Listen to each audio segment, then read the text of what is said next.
how many of us struggle with impatience and we don't really think too much of it? We just kind of think like, oh yeah, I'm just an impatient person, or oh yeah, I just get irritated easily, or oh yeah, it's just something that I do. But don't worry, I do trust God, and don't worry, I'm on His time.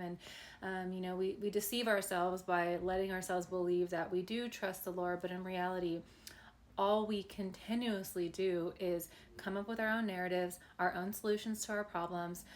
We are really crafty at coming up with ideas and solutions, and we're natural fixers, and so we constantly do things in our own strength, and then we make it seem like we're actually just waiting on God, and we get frustrated and wonder why we don't ever have the outcomes that we know are right or that we even desire, because we're not truly waiting on the Lord.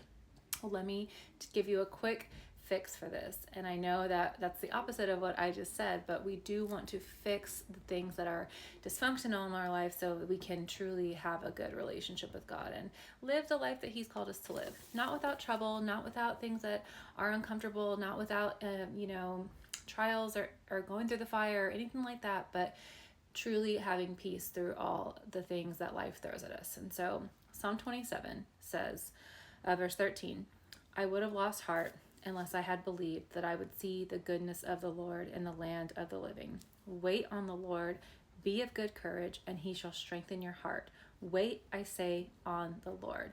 Now let's go back to 14 where it says, wait on the Lord, be of good courage. Why would the Bible need to tell us to be of good courage while we're waiting? Because fear tends to creep in, and that's where the control comes from. That's where the impatience comes from. That's where the trying to come up with our own solutions to our problems comes from. Fear is the root of most issues in life. See, impatience is not the root. Fear is the root. Impatience and control are just symptoms of fear. That's why the Bible tells us to be of good courage while we're waiting, because the Lord will strengthen your heart in the waiting. The Lord will help you to get rid of fear. Perfect love casts out fear. The Lord will give you everything that you need in the waiting. And so when we try to come up with our own solutions and we try to do everything in our own strength, we end up worn out, irritated, tired, trying to control things, and impatient. I mean, I heard somebody say, like on a podcast or something, that God was taking too long. So they took things into their own hands. They made a decision that was really unfortunate and didn't lead to a good outcome. And I mean, how many times have I done this in my own life? I admit more than anybody that I'm super impatient because I'm afraid. I'm afraid of the outcome.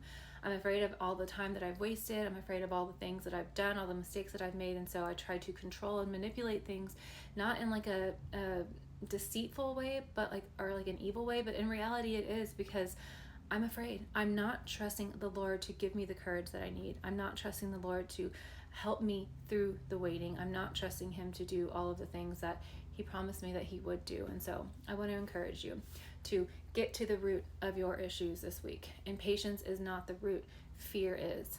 Control is not the root. Fear is. Ask the Lord to help you to let go of the fear. Ask His perfect love to cast out all fear that you've been trying to hold on to, and ask Him to truly help you to wait on Him. Recite this verse. These are not just words. I've said this before, I'll say it again. These are not just words on a page. These are alive and active. They can speak into your situation. They can help you.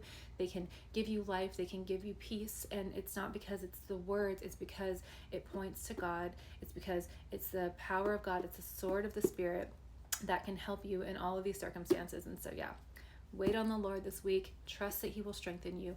Ask Him to pull up that root of fear and ask Him to help you to let go of control. Ask Him to help you to let go of the outcome. It doesn't matter what the outcome is going to be, because if He's there, which He is, because He sees the end from the beginning, if He is in your future, He is in your present, and He will give you everything that you need through this time. So wait on the Lord. Be of good courage. He will strengthen your heart. Wait, I say, on the Lord.